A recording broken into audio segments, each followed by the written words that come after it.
ոնց էր մեր ժամանակ։ Պապան ու մաման որոշում էին մենք, որ համալսարան գնայինք, պապան ու մաման որոշում էին մենք, որ դպրոց գնայինք, պապան ու մաման որոշում էին ամեն ինչ։ Ինչ է կատարվում հիմա։ Հիմա մեր երեխաները ազատ կամք ունեն։ Ազատ որոշելու իրավունք ունեն։ Գլոբալ ամեն ինչից ազատ են։ Մեր ժամանակ ոնց էր։ Եթե մի բան չէինք անում, մեր գլխին բամփոց էինք ստանում։ Հիմա ոնց է։ Եթե մեր երեխան ինչ-որ բան չի անում, ինքը տրավմատիկ է։ Մենք զգույշ պետք է լինենք։ Ինքը այն տարիքում է, որ կարա վնասվի։ Մենք թողնում ենք իրան մենակության մեջ, որ ինքը կողմնորոշվի, որ ինքը հասկանա։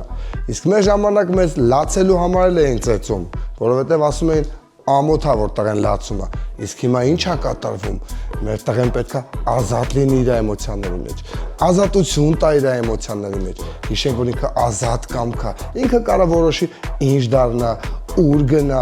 ինչի համար գնա, բայց վերջում այդ ամեն ինչի համար էլի մենք ենք պատասխան տալիս։ Ստացվում է ինչ։ Մեր ժամանակ ծնողները մեր գլխին էին բամփում, հիմա էլ մեր երեխեքի համար են մեր գլխին բամփում։